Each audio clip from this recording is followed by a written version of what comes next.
When you're the performer, your job is to make it seem like you're the magician and you just dropped in from heaven and you're going, psh.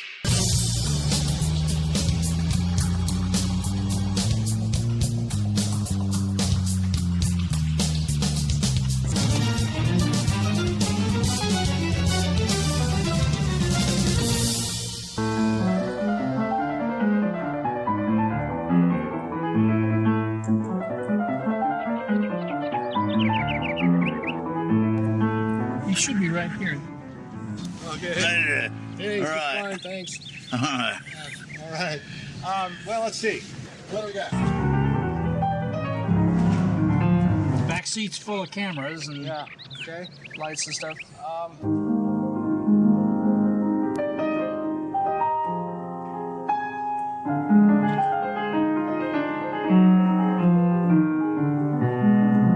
want to get as close to the loading bay of the theatre as possible, please.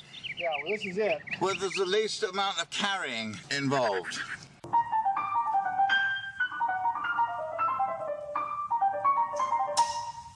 So if they're shy, you'll throw out some questions. If they're shy, I'll ask you some of the questions I've asked you in the past. What is improv? How far ahead do you think? Whatever comes to you, that's fine. Oh, this is the theatre.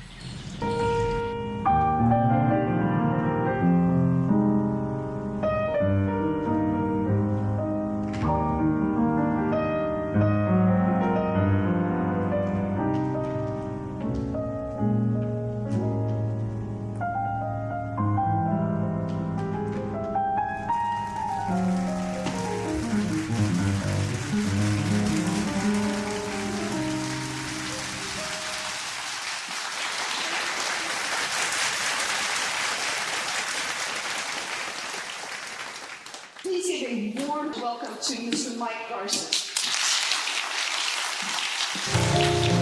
Sister played, mother played, father played. Little upright piano in the house, little spinet, not even upright. So this is what people did in a family in Brooklyn, Flatbush on Ocean Parkway in the 50s. This is what you did. And I used to wonder in my 20s, is this ever gonna sound good? Am I ever gonna love what I'm doing, or am I just gonna hate myself my whole life?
Something that might be interesting is if you guys could sing the note,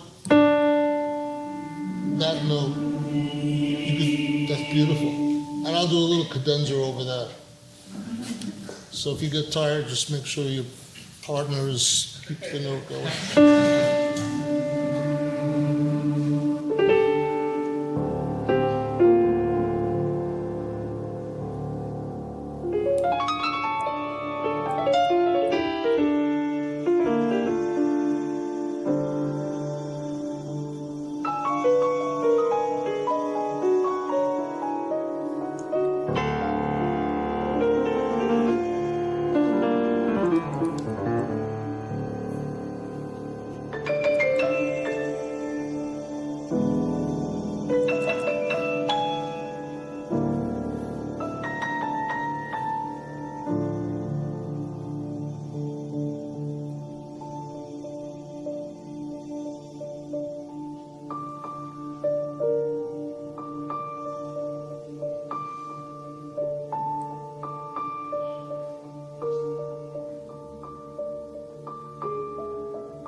Small but mighty group, and I actually prefer that. Questions? Yes? I have a question about improvisation. Counterpart, yeah? Yes, there. When you say you improvise, but how far are you planning ahead when you improvise? Isn't that cheating if you're planning ahead? Isn't improvisation supposed to be an instant thing? Is it an instant thing with you? How far ahead do you plan, if at all? One, You see what I mean? 1/10,000th of a second, maybe? If that. I don't believe it. Really? Yeah, absolutely. Because if you're thinking in ahead, you're not in the moment. So you're just sort of creating the spot. So if I'm sitting there playing this F blues, which is the middle section of the blue rondo,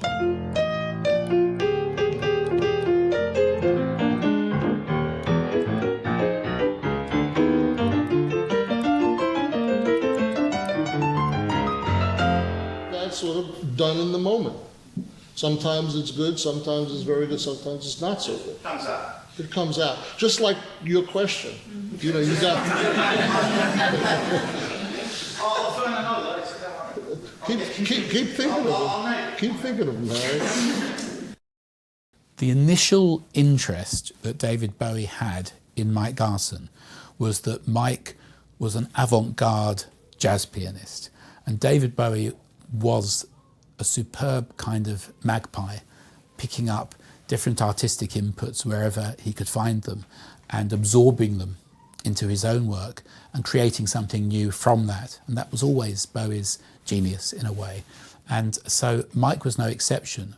You're putting yourself on the line when you say you're an improvising musician. That's dangerous territory. I'm giving a class at the Colburn Conservatory called Improvisation for the Classical Musician. I play for the kids, they play for me. They complain, how come this doesn't sound good? How come I'm not focused here?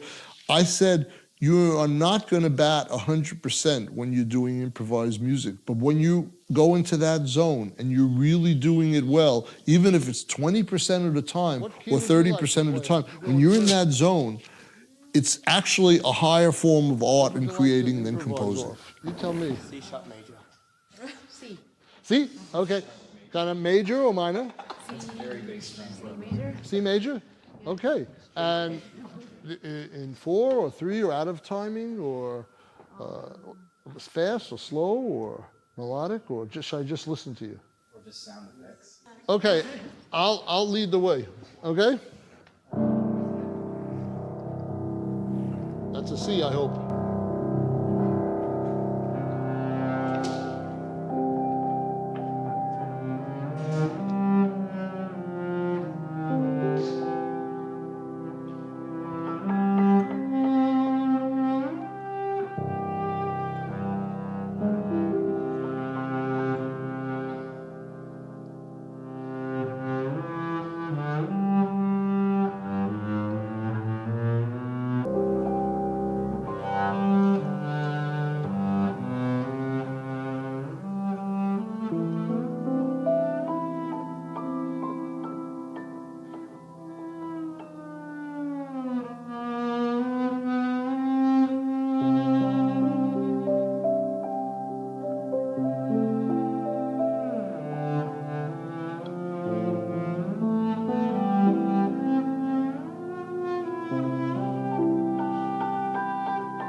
Beautiful.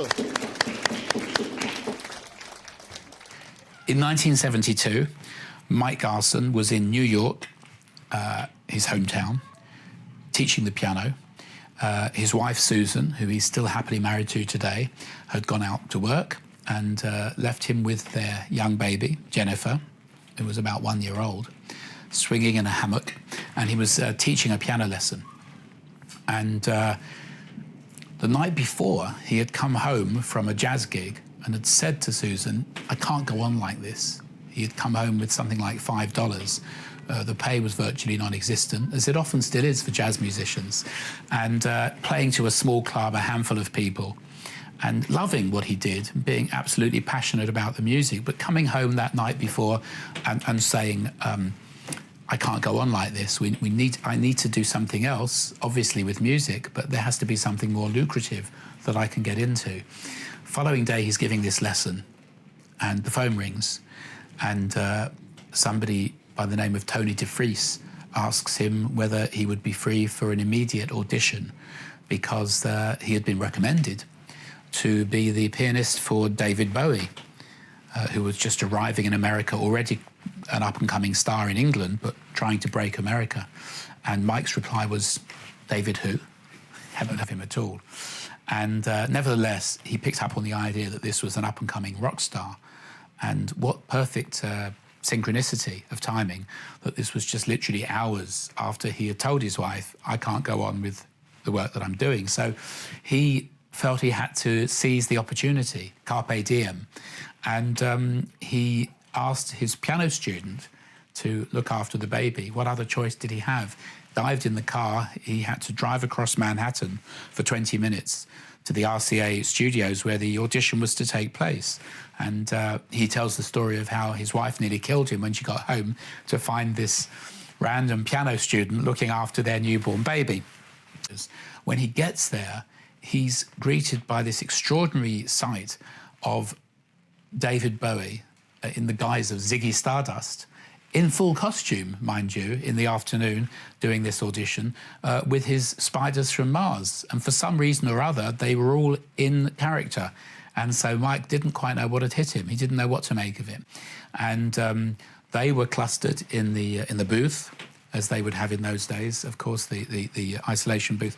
And he got onto the piano, and Mick Ronson, who at the time was sort of acting as David Bowie's musical director, handed Mike a scrap of paper with a few chords scribbled on it and said, this is a song we've been doing.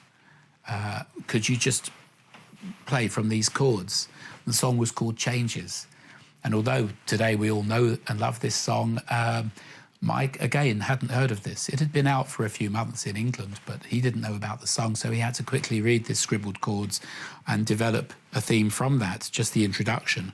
And he played it very jazzily, as was his style. And they loved it. And within seconds, Mick Ronson said, "You're in." And this was to be an absolute turning point for Mike Garson, really, in that romantic way, changed his life overnight. And it really did, because the tour was beginning just a week or two later in Cleveland. And he really didn't look back. He had to throw himself into this. He was given a cassette tape with 20 songs on it to learn virtually overnight. And here was this man who was a classical pianist and a jazz pianist, about to also become a rock and pop pianist. One of the things that I connected to right away about Mike's music is that it's kind of all over the place. And yeah, you go from something that sounds very 19th century romantic to something that's totally jazzy to something that sounds like it's, comes out of the 20th century or contemporary classical music tradition. And then there's a lot of stuff that's really kind of new agey. So he's in many places all at once, and that's because Mike is a musical sponge who soaks up all sorts of influences. And actually, that goes beyond just his music too. I mean, I'd say he is a very deep person and a thinker who soaks up lots of ideas just in general, and then that filters into his music. In a sense, it's almost a manic music personality because it can go from one extreme to another.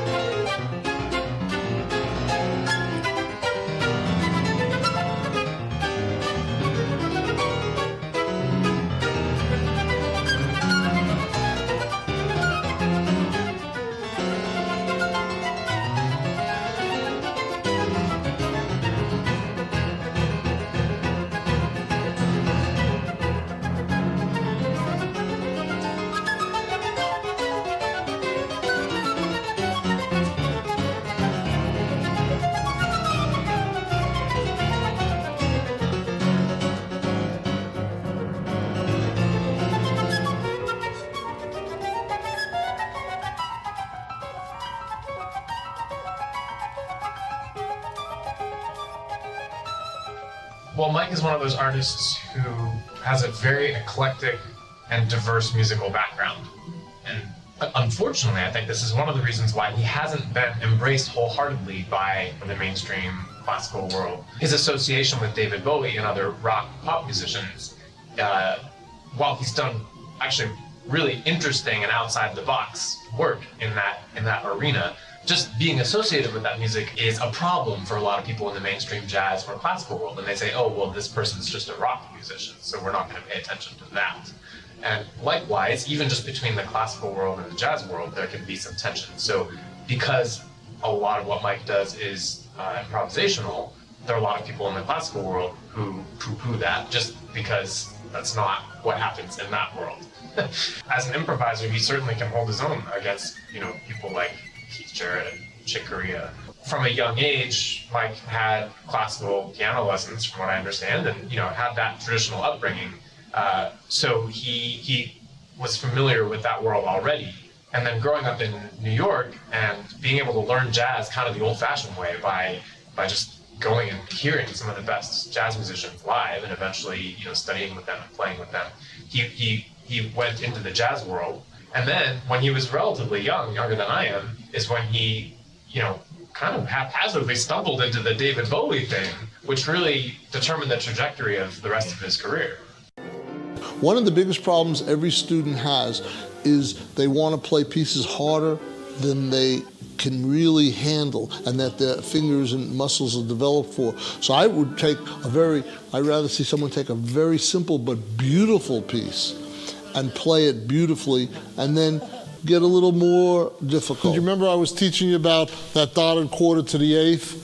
And then I was talking more to the piano players at the time, but I mentioned in jazz that it came from a beat in the 1920s called the Charleston beat, where in bum, bum, bum, bum. It's a syncopation that's used 1 million times in jazz. How affected are you by the audience? Tell me a little bit about the audience. Well, your point, first of all, is very, very valid.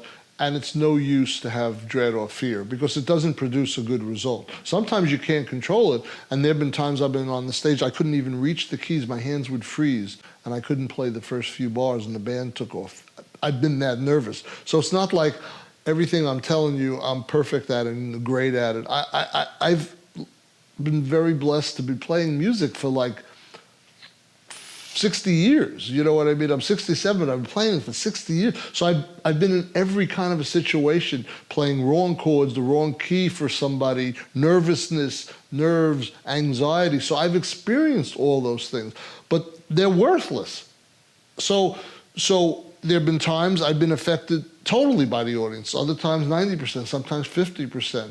In our conversation over the last few weeks, it's zero. That's why I'm loving it. Because this is an improv, it's no different than when I'm playing the piano. So it's that kind of fluency. You can, this is what amazes me.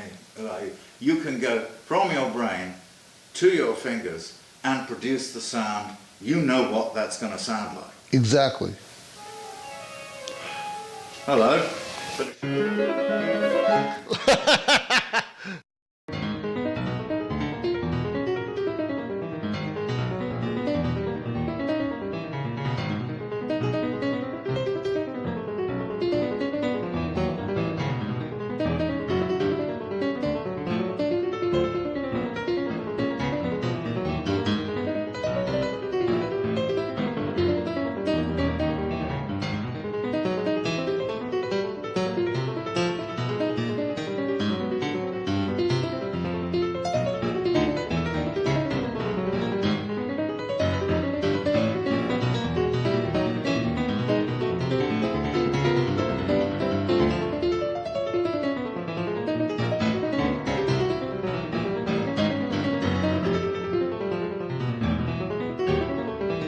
In New York, we had a resort 110 miles north of New York City, which was called the Catskills. So that's where I got a lot of my training. Every summer, I'd go up there and play in different bands for 8 years. And I learned how to accompany singers, dancers, comedians. I played for strippers. I did the whole thing. As I was 12, I played for a New York critic, the Revolutionary Etude by Chopin, and his name was Abram Chasins. He was very well known in the New York scene.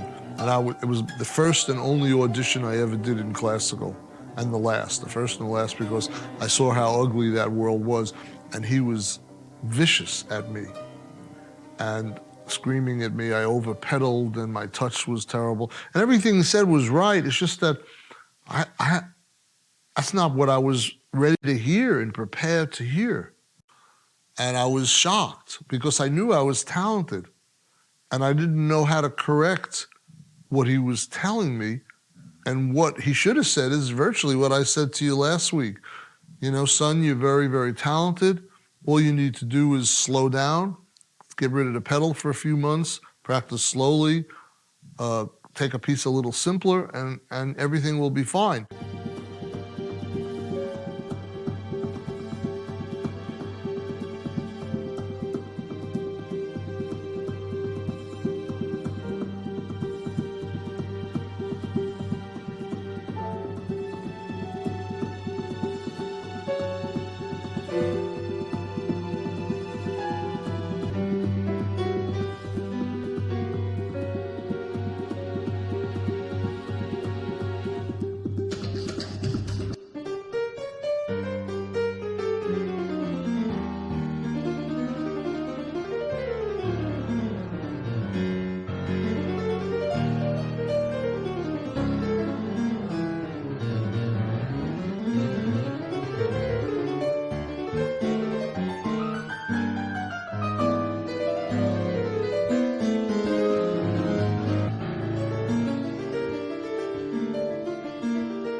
Here last month in San Diego, I was shocked in a club, but we mic'd it and I did the job. You know, once you're there, you have to make the music. If you get prima donna-like and start complaining, it's just going to pull down the vibe of the whole band and the music. So I've learned through the years to sort of be bigger than the technical problems that you're going to have. I had a piano that I played on a gig. That was a dance gig with my band in 1966. It was an upright piano, and there were 30 or 40 hammers. The notes were actually ripped out, and there were salt shakers put in there and small ketchup bottles. And I had to play for 4 hours dance music. I actually had half the amount of notes. The actual hammers that come up were not even there. I used the 30 or 40 notes that were left. I was jumping all over the place. $10 an hour was higher than minimum wage at the time. Could be worse. Could be worse. Oh, yeah. Could be in Gaza Strip right now, right? Exactly. Exactly. This is, no, the disc clavier is the big one there. Well, that's That's that. That will play back like the old player pianos. This one will record the information, and I could play my synthesizers from here. I could shut the piano off. So to be able to play a keyboard sound from my real piano is kind of a joy for me. Anyone who's played an instrument, even if they're not making a living from it, which is 90% of the population, if they don't play, my theory is they're a little grouchy. If they do play, they're happy. They don't have to all be in Carnegie Hall. But I've heard a lot of music that can be very irritating, you know, certain kinds of gangster rap and certain kinds of alternative stuff where it's just so in your face because the people who are creating are so frustrated with life, they're using so much force, so much volume, that it's actually dangerous for the listeners. But for the most part, music is a beautiful thing. Most piano students, they end off when they're depressed and frustrated. The secret is to end off when you're feeling sort of good. You made a little breakthrough that day. The run sounded like that, and now it sounds like that. Cleaner. First it sounds like that, then it sounds like that, you know? So that's an accomplishment. Give yourself a little win, take a break, be done with it. After he passed, then sort of I'm one of the guys holding the torch and had been with him the longest, so consequently people are interested to be connected to that person. I had really no idea of what a huge influence and how incredibly famous he was. But you're not so off the wall. When I got the call in '73, I never even heard of him. And he was already world famous. And since he passed, I've learned even more about his brilliance, kind of like a Renaissance guy. He was in that rock world. So when I added all this fancy piano stuff, it acted as some good whipped cream on the cake and gave him some more validity. Do you think that you gained yourself personally from him, from the whole experience there? I think I really did. I think I undermined it for many years because I was kind of a jazz and classical snob, and I tended to think of it as lesser music. And I had to let it go and recognize there's a lot of great art that comes from pop culture as well as classical opera culture and jazz culture. And I recognized he had some amazing gifts.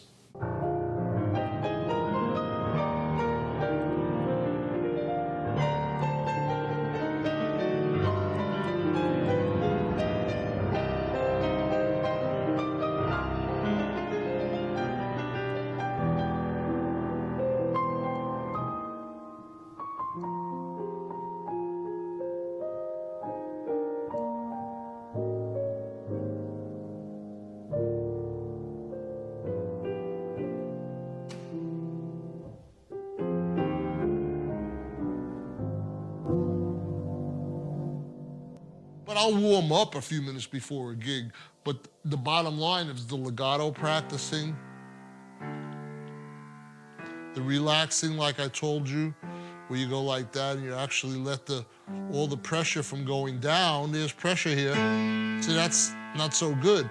But if you go down, you get a beautiful tone that way. So that's where the clarity comes. You just speed that up and it starts to sound like that.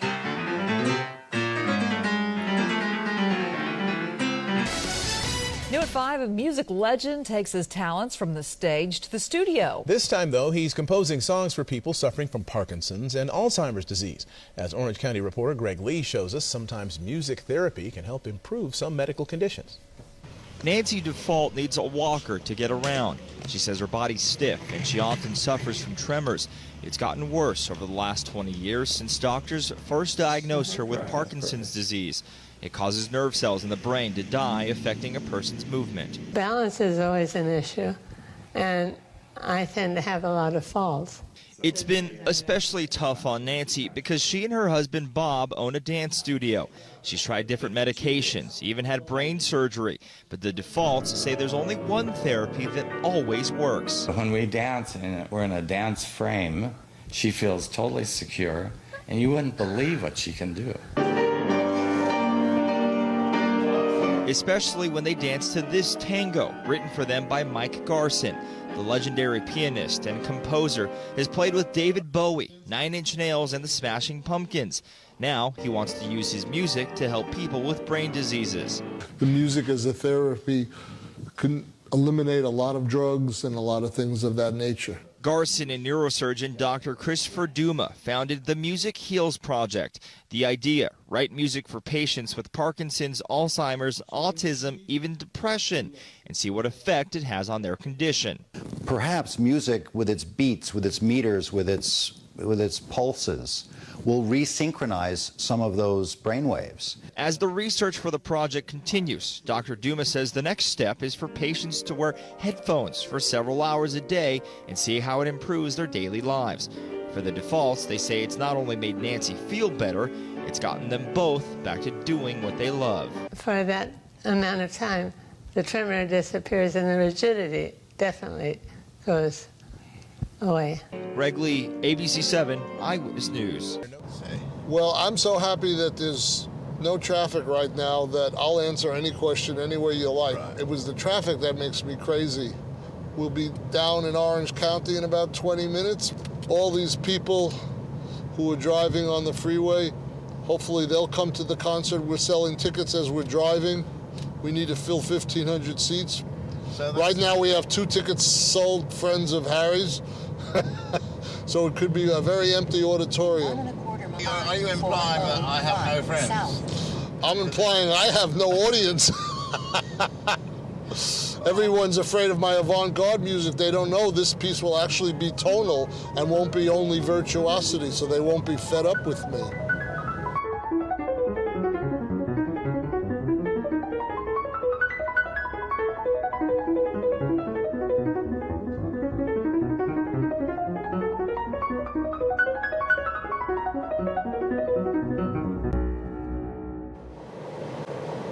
So now, where are you going to pick up all these musicians? I literally am hand-picking each musician. Do you think they'll object to having your hands all over them if you're going to hand-pick them? This is troubling, isn't it? Hand-picking does not mean touching them, Harry.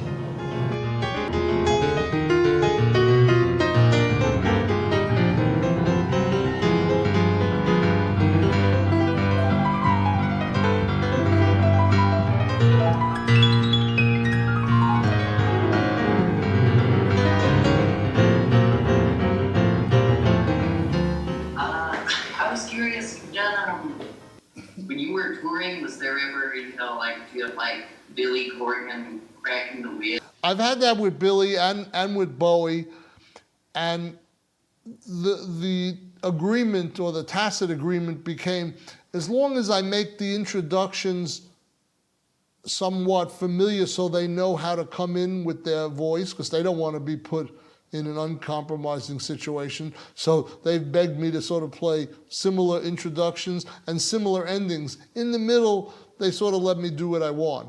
In the Bowie band, I was probably improvising on all the tours and records I did 85% of the time. Do you have any wild and crazy tour hijinks with you and Bowie? You guys are... Yeah. Spill the beans, Max. No, I never experienced what most rock musicians have gone through, to be honest with you. I was married during the whole time I was with Bowie, and I saw too many of my friends die from drugs, so that eliminated that. So I kind of stuck to the music. They kind of saw me as square when I was, 17, 18, 19, 20, but I kind of saw the traps connected with vanity and ego and,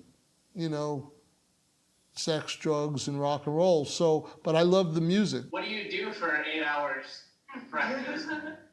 Well, yeah. the first 2 hours were scales. So I'd play them very slowly. Very slowly, play them in rhythm, play them short, like staccatos, and what's called legato, very smooth. And I do the same thing with arpeggios. You know, in all types of scales. Anything to move the fingers and exercise. Then I would do sight reading. I'd read Bach, you know. So I'd repeat over and over and play slowly and then build it up. And then I would go into ear training. I would take records of my favorite heroes. At the time they were vinyl, so I would listen to them and notate what my heroes were playing. So I would learn the styles of jazz. And I did it with some pop and rock stuff too. I remember listening to Dr. John and Leon Russell and some of these piano players, New Orleans guys, and people playing, you know.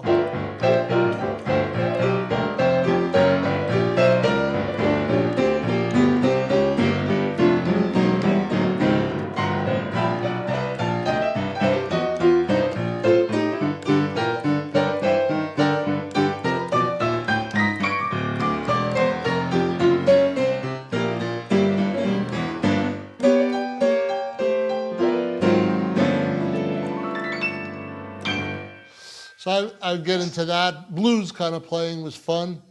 And then I would compose for a few hours and sit there with pen and pencil and music paper and try to find melodies and do a lot of listening to recordings, just sit back and listen and absorb the music. And then I was learning a lot of classical pieces, so that took hours, like if I was playing Chopin.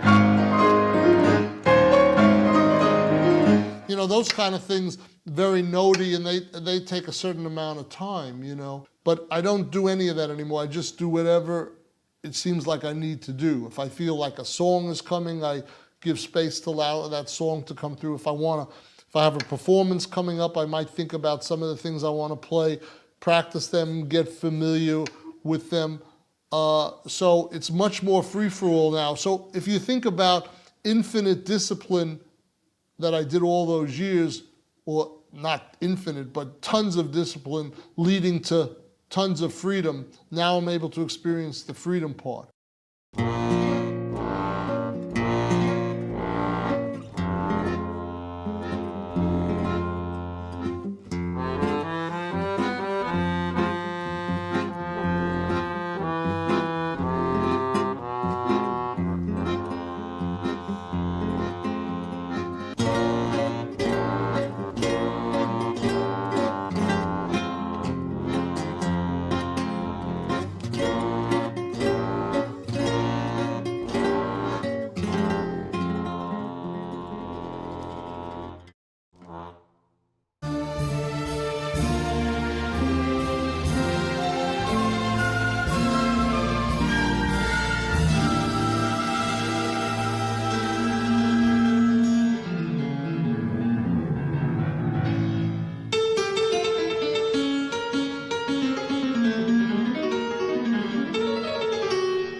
Theo, can I get a picture of the shoes? The shoes?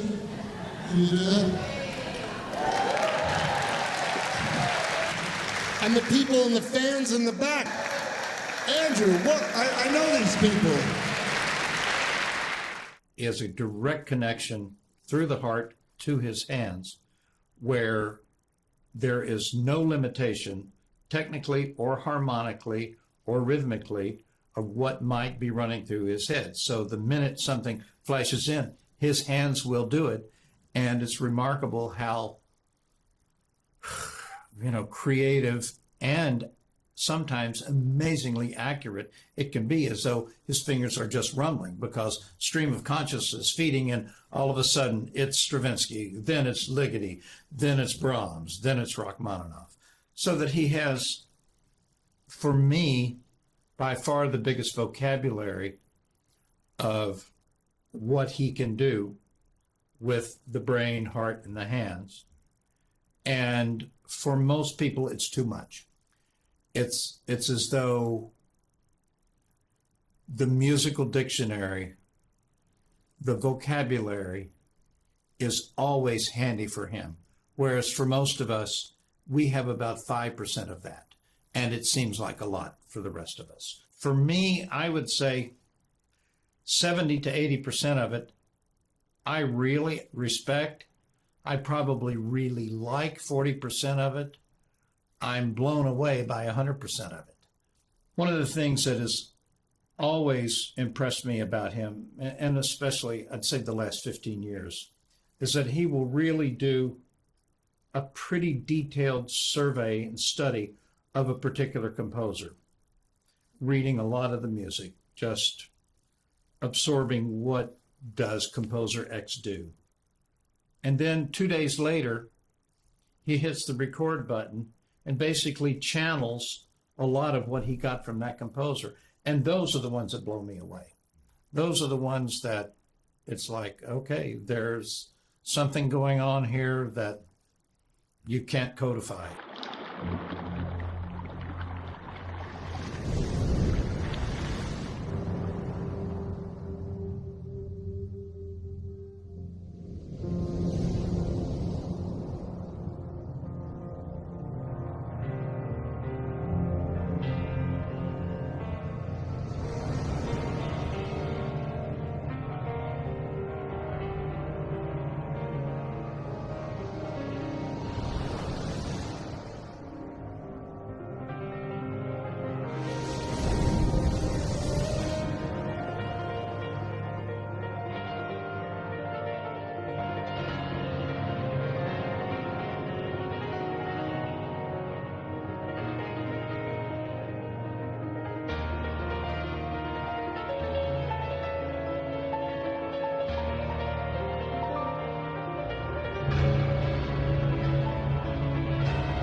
I've been at classical music festivals where Free Flight has been a guest artist, and the pianists are completely blown away by what he does with whatever piece, either something standard like Gershwin or his own compositions or a jazz standard. I mean, but look, the guy is talented. He's definitely genius level.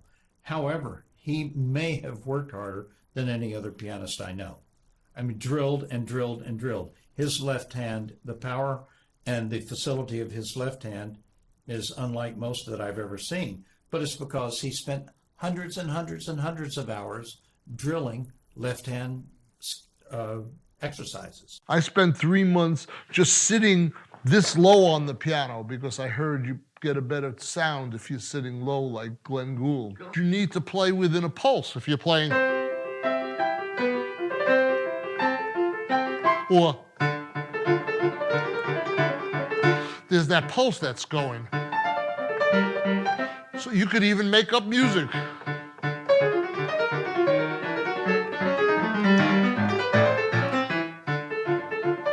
Doesn't matter, because once the time is good, that's why people like dance music and they go to clubs. They like the pulse of that bass drum.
let's do something else.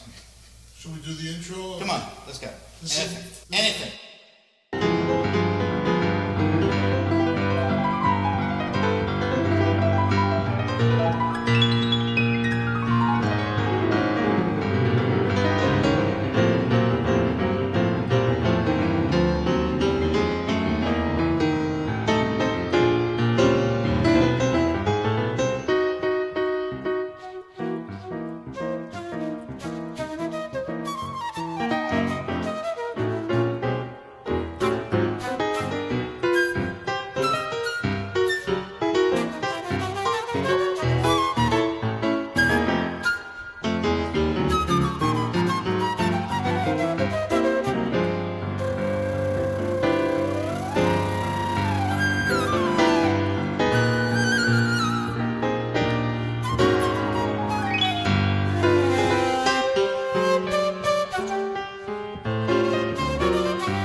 I love to play and I love to perform, but I don't particularly love to practice.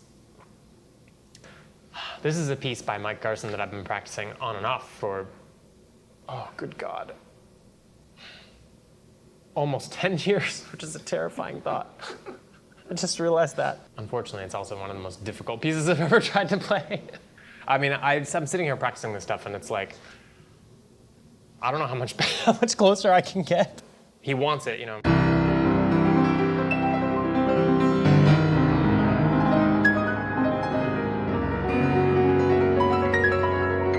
It's just ridiculous. But I've heard you play it at breakneck speed on account of it. I can play it pretty fast. I can't play it as fast as he really wants it. And one of my jobs has been to try to convince him that for a lot of his really fast pieces, that the very fast tempo that he's gotten used to hearing is maybe not really the ideal tempo of the piece.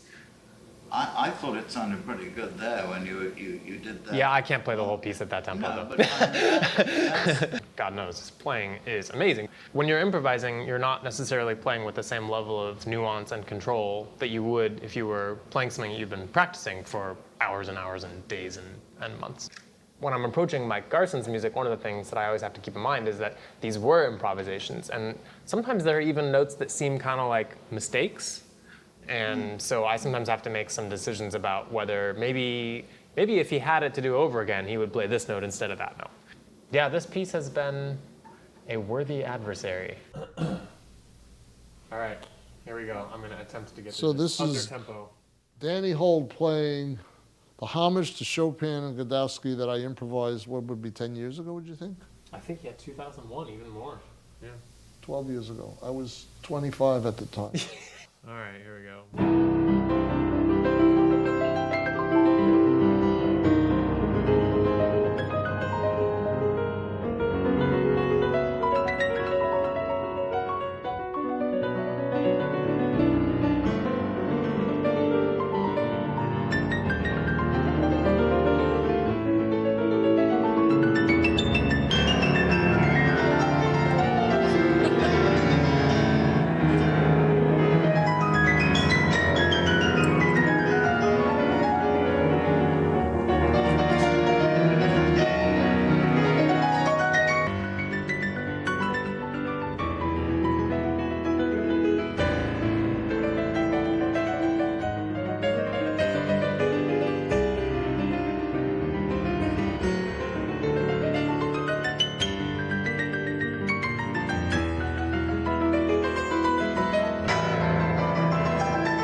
not ready to play it that fast right now, but.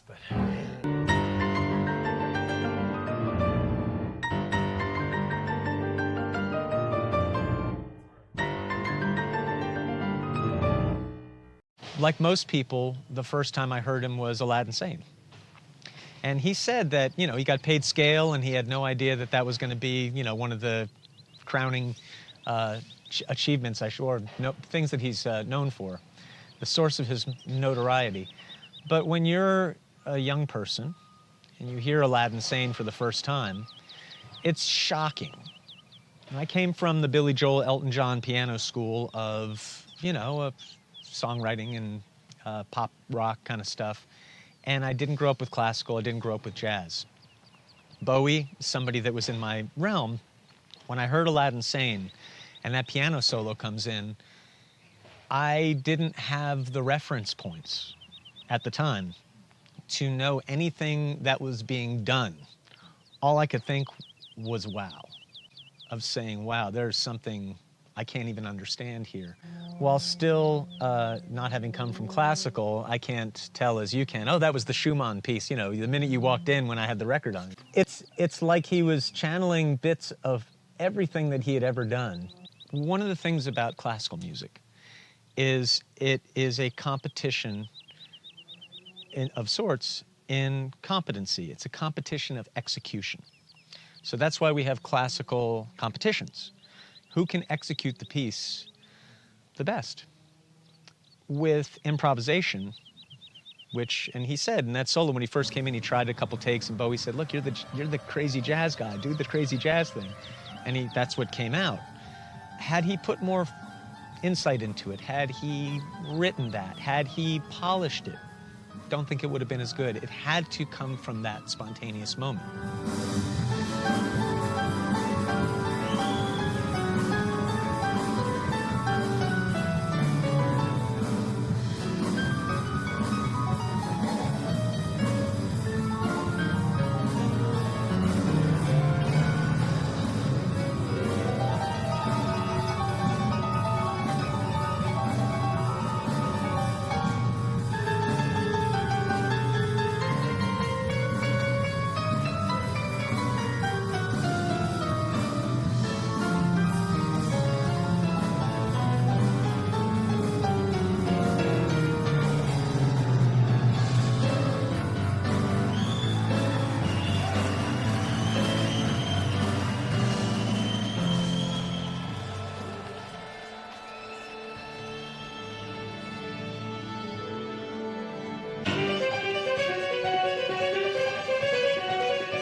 Not yet. What you got right?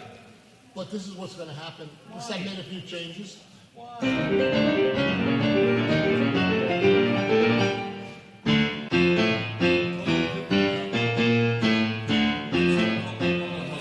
You have this beautiful glissando in all the brass. Why don't you want to just continue? It's going to be I thought it was going to be too fast. You're talking about double A, right, Montuno? Yeah. Latin Band 383.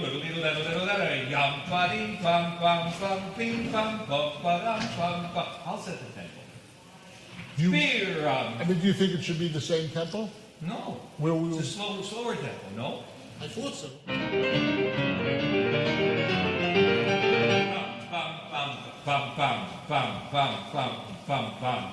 Now, is that about the speed?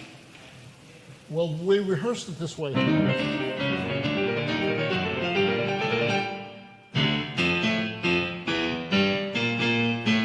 my life easier, but I think you're making too many holes. Every time you have a new thing, you put another hole and another hole and another hole and another hole. You lose any continuity in the piece. As much as you can go through, you're better off. Not comfortable with that. So, trust me, let me start alone, and then the rhythm section comes in, because those two bars... So have you written this for the rhythm section coming in one after the other or not? Yes. In my score, it's not like that. What happens, this is one of the things I wanted to change, because... Well, we haven't got the rehearsal time to fool around with changing. whatever we do, we have to write beforehand. Correct. Well, let me tell you, see those 2 bars? Yeah, I know. That's So a the vamp first that'll one go is- for about 90 seconds. It starts with me. My rhythm section comes in now. Bass and drum. And that just keeps going. What I may suggest, if I may, because I'd like this just not to get static. So what I had worked out was that the congas start after the first repeat. Then the claves join on the second repeat. The cowbells join on the third or the fourth repeat, whatever it is. And then we can go on for that for as long as you like. Okay, I was bringing my drum in on the 5th bar. Is that all right? You bring it whenever you like. Okay. You can build the other you like. And basically, I was going to play a piano solo. Then I was going to switch to a different feeling, which is going to sound like this.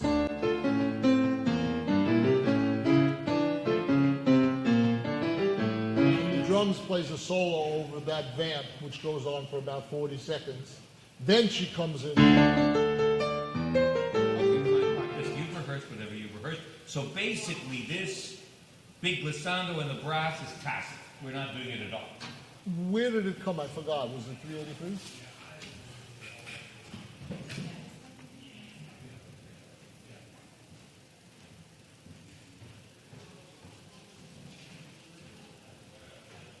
I don't mind it. You don't mind what? That coming in? Well, I can't come in because I have no idea where you're going to start.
Perfect.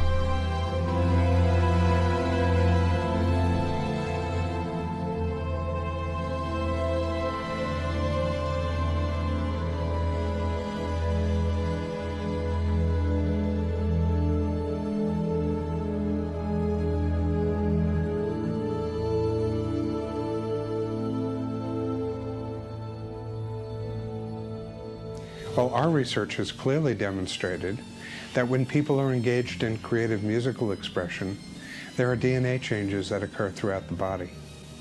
I know that there's a deep connection, and it's not just in blood pressure, it's not just in pulse rate, it's really about what's happening biologically. I'm not reinventing the wheel here. I think what's happening is science is now starting to catch up. Of course, music makes you feel good. Music has always done that. The difference is when I see some of my patients with, for example, Parkinson's disease, who are stiff and rigid, who upon hearing a waltz and getting on the dance floor, all of a sudden they're able to move flawlessly.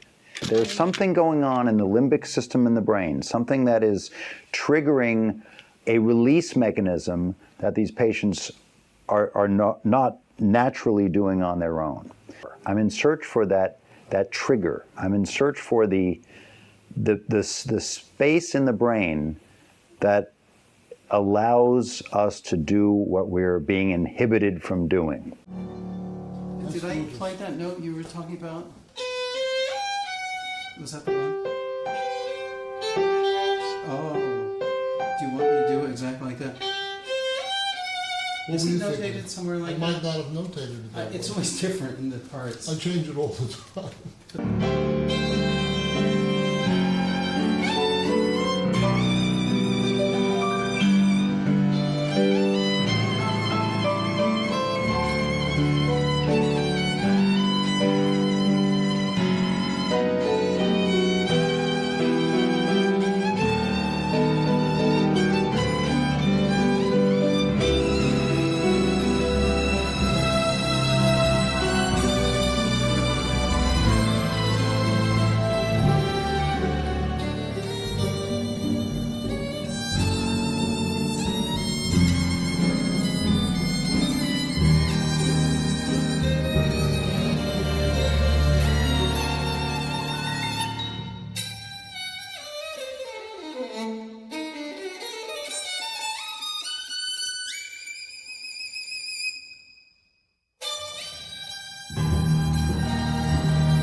Thank you.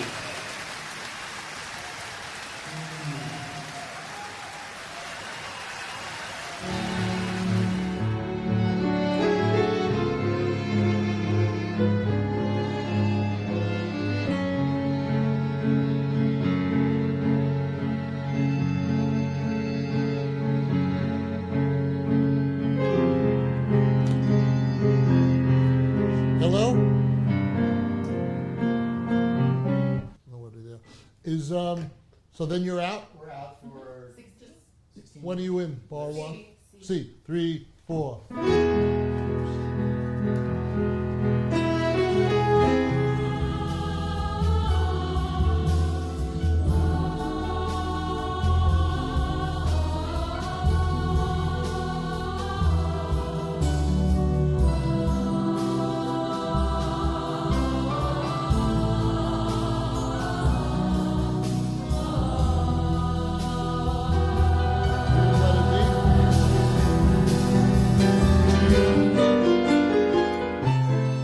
There are times when you're in a dig in a ditch, music is not going to help, and you're staying under so the bomb doesn't go off.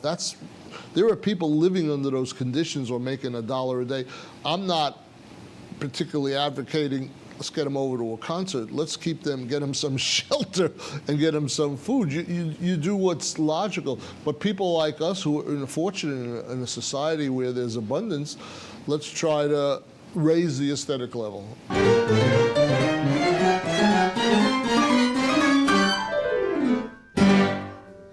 We're gonna go on the road. So is the rhythm?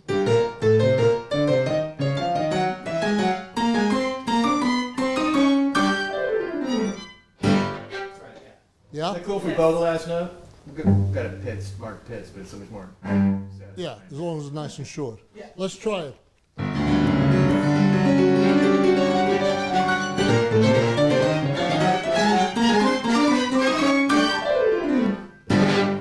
Woo! Yeah, me too. I've been working on the octave version, but I'm not there yet. I'm working on my list chops, but they're down. You guys did your homework, thank you. L. And we are above to L and back. That's your sound bite, Harry. That's the whole thing. You can go home, Harry. Get the hell out of here.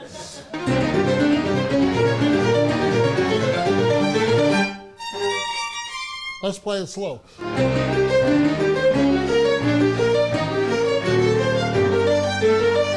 So when we get to that part of the piece, I'll slow down and we'll do that, huh? And then we'll speed up again. We'll probably naturally settle into it. Well, the only mistake in that one was me that time, so that's very good. Let's try it again a little faster. 1, 2, 1, 2, 3, 4.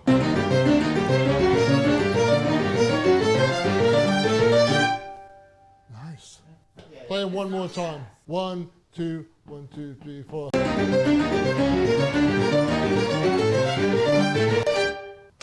We could do the show tonight if we had, all right?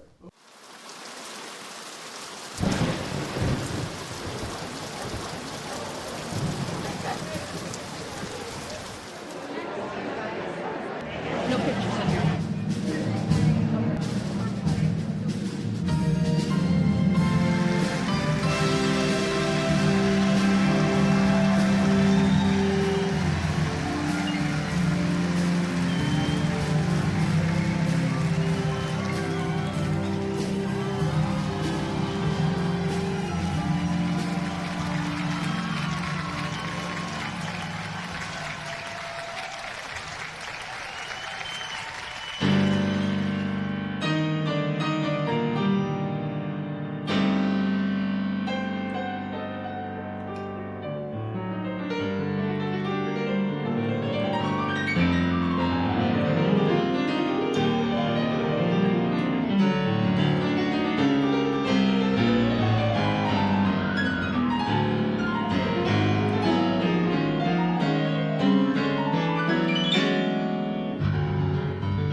All right, we're done. We're out of here. Get a refund. There's nothing else to play.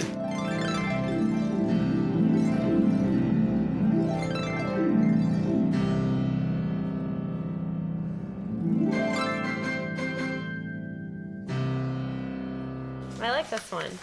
It's a fanfare, you know, brass, and you'll hear all kinds of snares and crazy stuff going on. It's kind of fun. Come in. Hi, sweetheart. I'm going to sleep soon, so is it okay if you take the picture of me right now?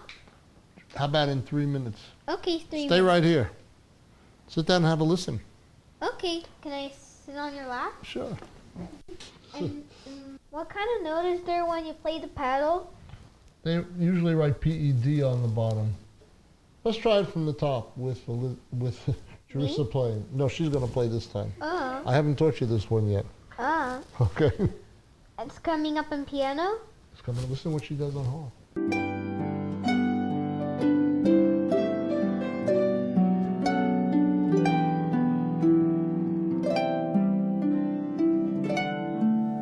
Now at the very end it says P being soft.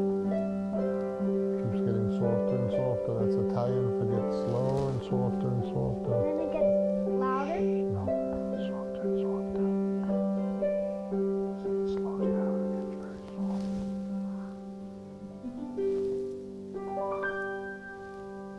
What do you think? Cool. Did you get the picture yet? I did. I got some really nice pictures. Good night, Papa. I love you. Nothing? I'll see you later.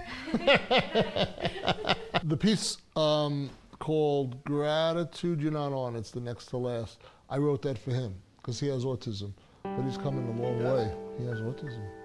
He did not recognize people for years. We took pictures of him and he was so far gone that no one was in the picture. Now he's bright and he loves talking to people. He was like 5 years ago so anxious and nervous. And I put him on my lap like today and I played the piano. I literally felt him melt into my lap.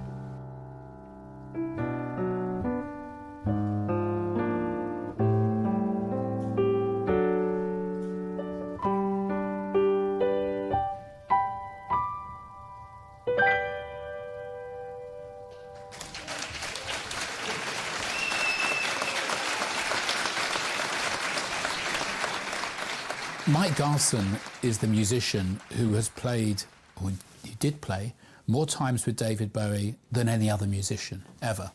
And this is a little known fact, but I think it's important to bear that in mind. Certainly if you add together stage appearances on world tours, together with recordings on albums, and other work, television and so on.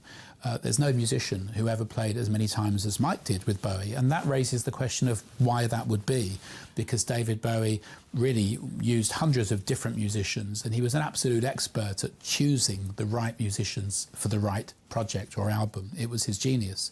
Why did he use Mike so much over the years? I think it's because, well, there are 3 or 4 reasons. Firstly, Mike has an extremely high competency. His technical ability is virtually flawless, and that's very important when putting a band together. He's also extremely adaptable and versatile. He has that vast musical vocabulary, which was put together through very hard work from the early years onwards, where in his teens he would go and study every composer that he could get his hands on in close detail to absorb all of those inputs into his style and then use those. So Mike can play in virtually any style to order, and this was useful to Bowie. 1, 2, 3. 1, 2, 3. Louder. Louder. Thank you. Louder. Speak, speak, speak. Please speak, speak, speak. Do you have your answers to your questions already? I have the answers. You can provide the questions. You were a pre-med, was it, or something? I was a pre-med student. Thank you for the answer to that question. Moving on. You were pre-med, yes. You were... All right. It's going to be one of those. It's All right. I will put the answer in the question. Were you pre-med? Well, you know, when the D- came in from the final test, I walked the teacher over to the window. He was a biology genius who had written some of the first PhDs on DNA. And this is a first biology class, when he should have been talking to us about cells and paramecium and things of that nature. We're studying these DNA and RNA. So he was out of his mind in terms, it would be like me teaching a new piano student the Rachmaninoff third piano concerto the second week. It was way over my head. It was a blessing in disguise. And I moved off into, I showed him, I looked out the window with him, I pointed to this music building that was about 100 yards away. I said, I think I landed in the wrong building. I said, I'll make you a deal. If you don't give me an F and fail me, and if you give me a D, I'll never see you again, and I'll switch over to music. He said, that would be my pleasure. And that was the end of it.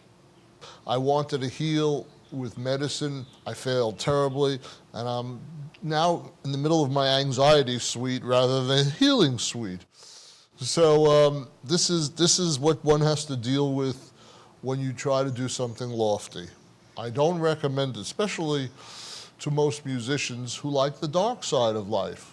A lot of musicians can only write when they're depressed and dark and drugged out of their mind and things of that nature. I can write if I'm very, very happy. I could also write if I'm sad or depressed. So I don't feel I need darkness as my only palette. Music like gangster rap and like disgusting words where you're really being abusive to women and things of this actually does the opposite. So not all music heals at all. Music is a double-edged sword. It can absolutely be used to harm, and certainly a lot of the heavy punk music and a lot of the gangster rap music, there's a lot of intentions in there are very destructive, and the words and what they're saying, I feel, is not very healthy. So I like the beats of that music, and unfortunately that's what captivates the audience, because the beats are so good in that music. So people love good rhythm, you know. How come today was a little more magical? I always describe musicians when they're performing, they were either professional that night or they were in the zone and had the magic. There's a big difference to me, you know. And I've also always differentiated between an artist and a musician. And a good musician could sit in an orchestra, play the parts perfect and all that, but they all won't be Asher Heifetz or Rubinstein or Vladimir Horowitz or Glenn Gould. So there's a magic that comes with it. But no musician or artist will hit it 100% of the time. We're all batting 30, 40, 50%, and we're grateful for that. There was a period in the 80s, I swear to you, I wasn't batting over 3%. Every concert I played, I wanted to throw up, because I was continuously criticizing myself and coaching myself, and as I'm playing, fix this, fix that. You can't create music that way. You can do that afterwards. When you're up there, you have to be a man and take responsibility. This is the best I have right now, and let it out. So when I'm teaching a piano student, my goal isn't necessarily just make them a better piano student. Well, that goes without saying, but it's to get him to do whatever that person wants. So if he comes to me after 2 years and say, you know, my heart's not really in this, but I want to be a physician, or I want to be a banker or a lawyer, and I helped create that because I showed him how much he had to practice and he didn't want to do it, it opens the door.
Not too bad. There are some great spots and there's some shaky spots, right? Yeah. You hear him, right? Yeah. Yeah.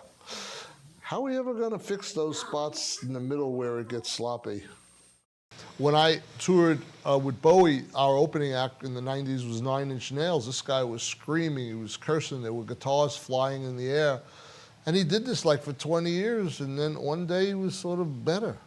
And so was his audience. It's almost like they healed themselves from screaming to death for 20 years and cursing, and songs called Star and I Want to Feel Like an Animal. These were the names of the songs. And I'd be out there in the audience, open up this healing suite with I Want to Feel Like an Animal. But you know, he was just expressing like every guy's thought in the audience who was 18 and 16 and 20. So while it's offensive to us, in a way, there was more honesty there, you know. Good done. All right. Hold on, Mike.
Thank you.